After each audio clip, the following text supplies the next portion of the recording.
മത്തിയുടെ പരിഞ്ഞിൽ കൊണ്ട് നമുക്കൊരു കറി ഉണ്ടാക്കാം. എല്ലായ്പ്പോഴും നമ്മളത് വറുത്തല്ലേ കഴിക്കുക. അതായത് മത്തിയുടെ മുട്ട.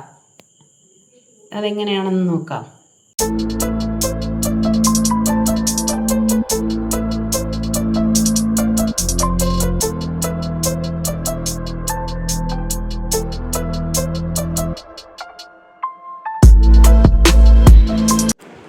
രണ്ട് വലിയ സവാള അരിഞ്ഞതാണ് ആദ്യം വേണ്ടത്. ഒരു വലിയ തക്കാളി, അതിനോടൊപ്പം 10-15 അല്ലി വെളുത്തുള്ളി, അതുപോലെ പച്ചമുളക്. ഇത്രയും സാധനങ്ങളാണ് എടുത്തിട്ടുള്ളത്.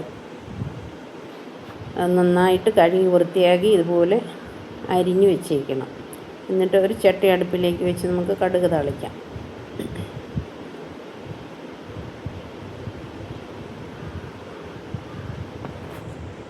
ഒരു 1/2 സ്പൂണോളം കടുക് അതിലേക്ക് ഇട്ട് കൊടുക്കുന്നു. അതൊന്ന് പൊട്ടി വരുമ്പോൾ അതിലേക്ക് നമുക്ക് കുറച്ച് ഉണക്കമുളക് ഇട്ട് കൊടുക്കാം. അതുപോലെ ഉള്ളി അരിഞ്ഞിട്ട് കൊടുക്കാം. കുറച്ച് കറിവേപ്പില കൂടെ ഇട്ട് കൊടുക്കാം.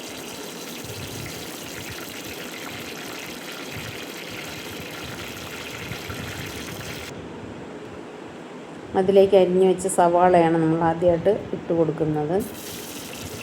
അതൊന്ന് ബ്രൗൺ നിറമാകുന്നത് വരെ ഒന്ന് ചിക്കി കൊടുക്കുക.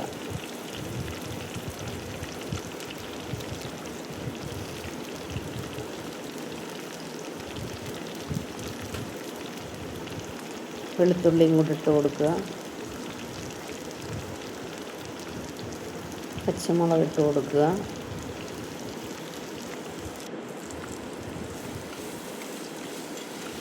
എൻ്റെ ചാനൽ ഇതുവരെ സബ്സ്ക്രൈബ് ചെയ്തിട്ടില്ലെങ്കിൽ ഒന്ന് സബ്സ്ക്രൈബ് ചെയ്തേക്കണേ. അതുപോലെ തന്നെ കണ്ടിട്ട് ഇഷ്ടമായാൽ കമൻറ്റ് രേഖപ്പെടുത്താൻ മറക്കല്ലേ. അതുപോലെ ഷെയർ ചെയ്യണേ.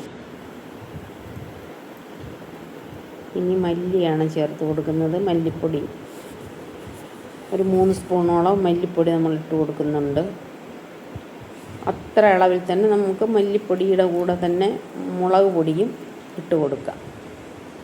മഞ്ഞളാണ് 1/2 സ്പൂണോളം ഇട്ട് കൊടുക്കുന്നു. മുളകും 3 സ്പൂണോളം ഇട്ട് കൊടുക്കാം. എന്നിട്ടെല്ലാം കൂടെ നന്നായിട്ടൊന്ന്, അത് പെരിഞ്ജീരകപ്പൊടിയാണ് കുറച്ചിട്ട് കൊടുക്കുന്നത്.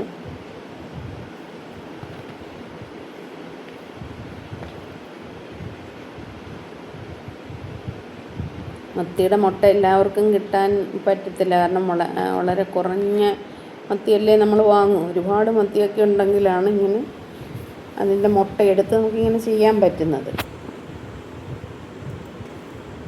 അപ്പം അത് ഒന്ന് എൻ്റെ പ്രേക്ഷകർക്ക് കാണിച്ചു കൊടുക്കാമെന്ന് കരുതിയിട്ടാണ് ഞാനത് ചെയ്യുന്നതെന്ന് നോക്കിയിട്ട് അതുപോലെ ഒന്ന് ചെയ്ത് നോക്കണേ. നമുക്ക് തക്കാളിയും കൂടി ഇട്ട് കൊടുത്തിട്ട് നന്നായിട്ടൊന്ന് വഴണ്ട് വരാൻ അനുവദിക്കുക.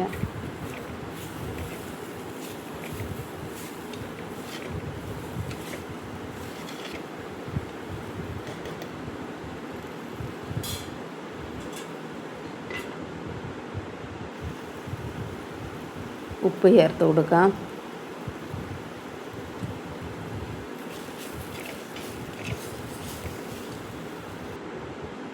ഇനി കഴുകി വൃത്തിയാക്കി വെച്ചിരിക്കുന്ന പരിഞ്ഞിൽ അല്ലെങ്കിൽ മീൻ മുട്ട എന്താണോ നിങ്ങൾ പറയുന്നത് അതൊന്ന് കമൻറ്റ് ചെയ്തേക്കണേ.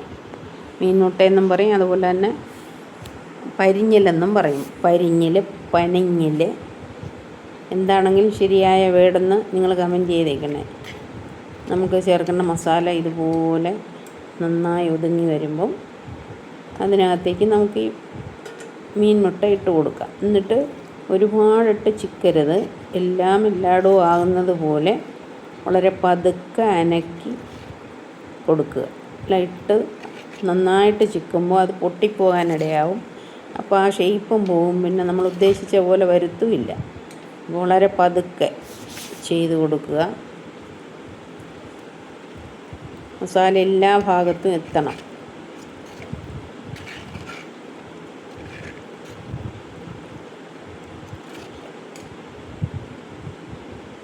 എന്നിട്ട് പുളിവെള്ളം ഒരു ചെറിയ നെല്ലിക്ക വലിപ്പത്തിലുള്ള പുളി പിഴിഞ്ഞ് അതിൻ്റെ വെള്ളവും കൂടെ നമ്മൾ അതിനകത്തേക്ക് ചേർത്ത് കൊടുക്കുന്നു.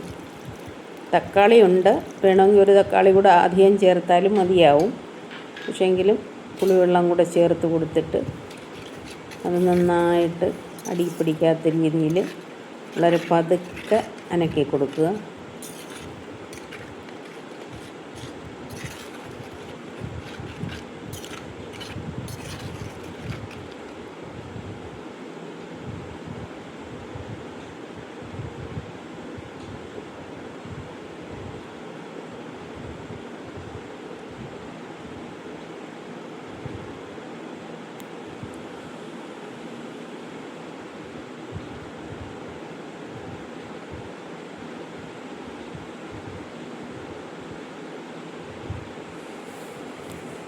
ഇതാണ് അതിൻ്റെ ഫൈനൽ ലുക്ക്. കണ്ടോ? ഇതുപോലെ വരും. നിങ്ങളൊന്ന് ചെയ്ത് നോക്കണേ. കറി ഇഷ്ടമായെങ്കിൽ നിങ്ങൾ ഒന്ന് ചെയ്ത് നോക്കണം. അതുപോലെ തന്നെ സബ്സ്ക്രൈബ് ചെയ്തിട്ടില്ലെങ്കിൽ ഒന്ന് സബ്സ്ക്രൈബ് ചെയ്തേക്കണേ.